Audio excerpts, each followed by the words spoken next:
বাজিবাগানের এক কোণে ভাঙাচোরা কাঠ আর টিনের ফাঁকে দাঁড়িয়ে আছে একটি জীর্ণ ঘর। দূর থেকে মনে হবে এ যেন কোনো পরিত্যক্ত গোয়াল ঘর, কিন্তু কাছে এলেই বোঝা যায় এই ভাঙা ঘরেই দিনরাত বেঁচে থাকার লড়াই চালিয়ে যাচ্ছেন এক মানুষ। নাম তার হোসাইন, কিন্তু তার জীবন বিদ্রোহ দেখে গ্রামের মানুষ তাকে ডাকে বিডিআর নামে। স্বজনহীন, আপনজনহীন এই মানুষটির পাশে দাঁড়ানোর মতো কেউ নাই। যতটুকু খবরাখবর নেন সেগুলোও নিকটের কয়েকজন প্রতিবেশী, যাদের চোখেও ফুটে উঠেছে অসহায়ত্ব, কিছু করতে না পারার বেদনা।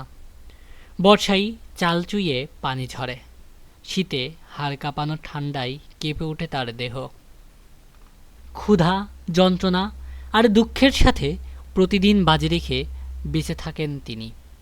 তবুও তার চোখে ভাসে সামান্য একটুখানি আশা, একটি নিরাপদ ঘর, একটি হুইল চেয়ার, যাতে অন্তত বাইরের প্রকৃতিটাকে একটু ছুঁয়ে দেখা যায়। মাত্র কয়েক টাকা সাহায্যই পারে তার এই ভাঙা ঘরটাকে নিরাপদ একটি আশ্রয়ে পরিণত করতে।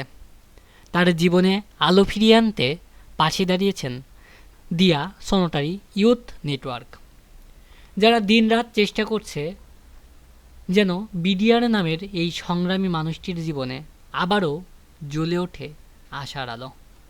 আমি তো দেখাশোনা করি, তা ও যখন আর একটু যদি কেউ সহযোগিতা করে তা আমি একটু ভালো পারি। আর এই মাত্র একটা হুইল চেয়ারের দরকার হবে, আর যদি চিকিৎসা করা যায় তো একটু সুস্থ হবে, আর ঘর কান আর একটু ভালো করে দিতে পারে।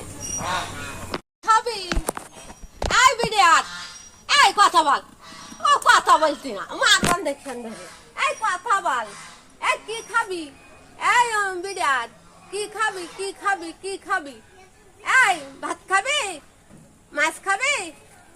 গোশ খাবি? ও নিজে নাম নথিফুন্নেসা, আমার নাম নথিফুন্নেসা।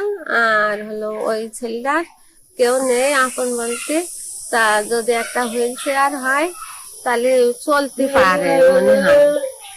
এখনো ভরসা হয় না, তাও একটু আরবার কোনো ঘুরতে পারে।